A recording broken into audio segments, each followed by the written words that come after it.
Hey folks, welcome back to the channel. So today I've got a little bit of a different animal. This is a Dean Custom Zone 2 humbucker guitar. It's 2014 and it's got a lot of crust, a lot of dust, some corrosion here and there, and it's got these autographs on it. Now I know who these folks are. I don't want to disparage them by naming them, but I'm going to remove these autographs from this guitar because I think they'll actually improve the value of it. It's actually in pretty nice shape otherwise. It's got all the plastics covered in plastic. Looks like it's fairly scratch-free to me, except somebody used a cleaner on here that's left a little bit of a haziness to the finish. So might do some polishing. We'll just have to see how this goes once I start removing these autographs. But I think what I'm going to start with is removing the strings because they are completely rusted. Well, there's a couple places I could start on this body, but I'm going to start with these autographs because, you know what, I just don't like the sight of them. So let's see what we can do with them. I'm going to use a little denatured alcohol, and I've got a microfiber rag, and we're going to see if that'll remove some of this Sharpie straight away. Oh yeah, all right, cool. That's going to take that Sharpie right off of there. All right, perfect. It's taking it off, and it looks like I'm not even going to have to polish it, even though I probably will. But it's not leaving any like ghost of an autograph or anything like that. Now, some of these are going to be a little tougher than others because the person that signed it wrote a little heavier than some of the others, but overall it's turning out great. So I'm going to just keep working on this, and I've got one up here that's in a paint pen. I'll come back when I'm working on that one. All right, well, I'm down to this one last signature. Everything's pretty much come off. I think there are some that have left just a little ghosting of magic marker or whatever you want to call it. And I think I'll just polish a little bit to get that out. And this is some kind of paint. It's raised. So I'm going to try some more denatured on it and see if that even makes a dent. And if it does, then great. But if it does not, well, it's coming off, but it's real slow. But you know what? I think that might still be the way to go at it, is just to keep scrubbing with this. A lot of times denatured alcohol won't harm these poly finishes on these newer guitars unless you spend a lot of time scrubbing on it. But this whatever this paint pen is that was used for this autograph is probably some kind of oil-based paint or maybe a lacquer, and it's coming off pretty well. Yeah, I think that's going to do it. All right, got it. Now, the reason that I really didn't want to sand or polish in this area, if I could avoid it, was just that there's a lot of curves here. And, you know, you polish on a curve, you run a real risk of burning through the finish. And I just wanted to avoid that if I could. And, you know, anytime you sand, you're going to have to get rid of sandpaper marks, and I don't want to go through a huge sanding process. So ideally, taking it off with some kind of a solvent that affects the thing you're trying to remove and not the thing underneath is the best way to go. All right, on to some other stuff. Okay, so I do want to take some of the back plates off and look at some of the electronics in a little bit, but first I want to address this top a little bit more. I will say I did go ahead and take the neck off and just verify this is a solid body, so these things do have what looks like a solid basswood body to me, and of course it's a maple neck. The one thing I'll note about the neck is it is not really bound, not that I can tell anyway.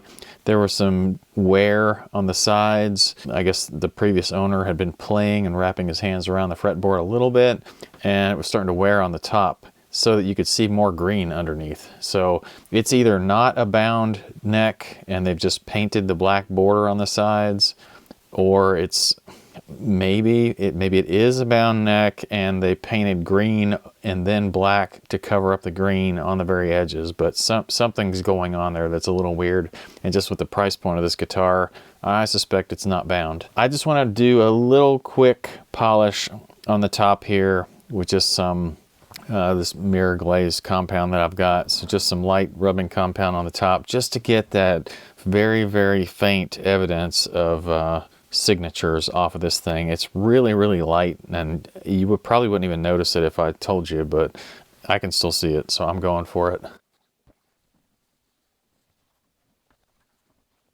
All right, well that's this half of the guitar, and it looks pretty good. I'm going to go ahead and do the other half, but the key to this compound, if you decide to use something like this, this kind of wet buffing compound, is make sure you get that compound off before it dries, because it's much harder to get off after it's dried.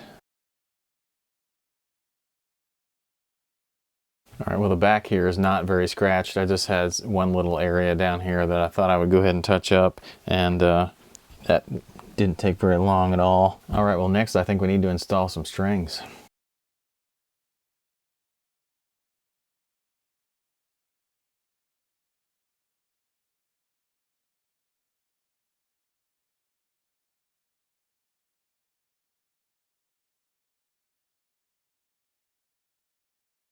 Okay, well the nice thing about stringing this guitar is that the headstock is at a really great angle. You know, it's so slick it was sliding around on me a little bit, and because the headstock is so low, I sometimes have to slide my neck support up higher so that I can use my winder on the tuners. But other than that, I mean, it's actually at a good angle so that each wrap of the string goes nicely under the previous wrap, yet it's almost at that exact angle that it holds it at the right, you know, kind of pressure, and there's no need for a string tree and all that stuff. So it's just the right angle. I don't know how to describe it. Good job to Dean on that one. Okay, so I've got to get this thing tuned up, and we need to check neck relief probably first. Well, you know, sometimes the best laid plans. Basically what's going on right now is that I've got the strings on it, tuned them up, like I said. Everything's fine on 5 strings, but this B string,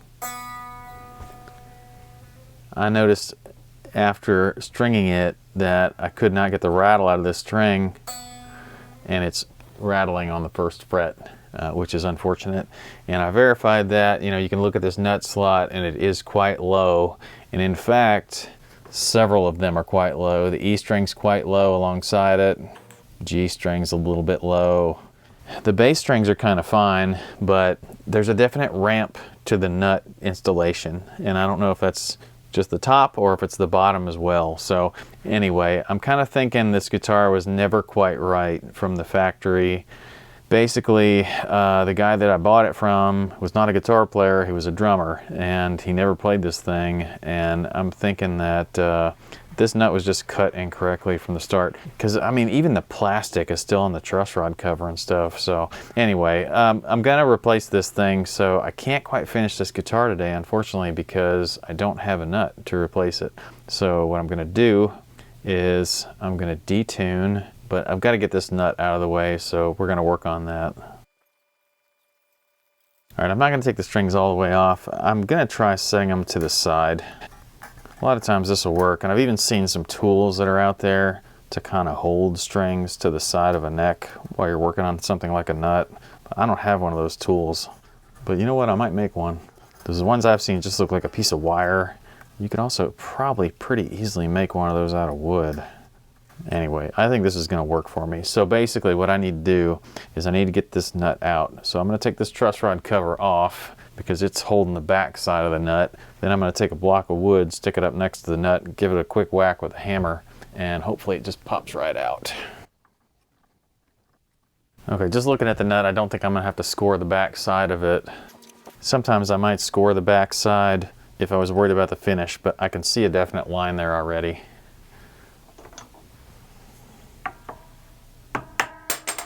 All right, that popped right off. So anyway, I'm going to base all my measurements off of this one, and basically all you do on that is get yourself a caliper, you know, look at the width and the height and the depth of the nut, and also you want to take a note of the distance between the E strings, and sometimes on the nut ordering sites they call that the E to E distance. So let's see, this one is 165, 1.65 inches wide, 0.235 inches deep, and 0.3 inches tall. So that's more for my benefit than yours, but those are the kind of measurements you're looking for. And then the E to E distance on this one is right around 1.35. somewhere in that range. So as long as I can get close to that, I'll be happy. And in the process, I'm probably going to order a little bit better nut than this one. This one's definitely a plastic one, and it's almost hollow, you can tell from this. So I'll probably get me a Graphtec or something like that. All right, well, that's where I'm stuck here today. So let me just talk a little bit about the things that I have coming. So I have a new bridge pickup and a new pick guard coming for that gold sister strat that I mentioned in my last video. And so I'll be able to put that thing back together here shortly whenever those parts arrive. The bridge pickup that I've got is actually an American bridge pickup, so it'll be a little bit of an upgrade. And then I've got those two stock Mexican pickups. I'm going to be adding a tone control because the pick guard that I purchased is Fender, but it has a volume in 2 tones instead of a volume in 1 tone. So I'll add a tone control for that, add another knob as well. Also, the Explorer kit guitar has shown up, and so I'm going to be doing an unboxing video. That might be my next video. I don't know which one's going to come first, the Sister Strat or the Explorer kit guitar unboxing. I'm still doing a little research on the Explorer thing, so I've got to take my time on that. Finishing that guitar is going to be the most tedious part of it, but I've got some leather dye that I'm going to use to dye the wood, and I've got some ideas about how I'm going to do the clear coat. So anyway, all that stuff's going to be coming up. I'll finish this one at another time, and I'll do a part 2 on it, or maybe I'll stick it into the Sister Strat video or something like that. I appreciate you guys hanging out. I really like it when you guys give me likes and comments, and obviously I love the subscriptions, so please keep those coming, and I'll see you guys next time.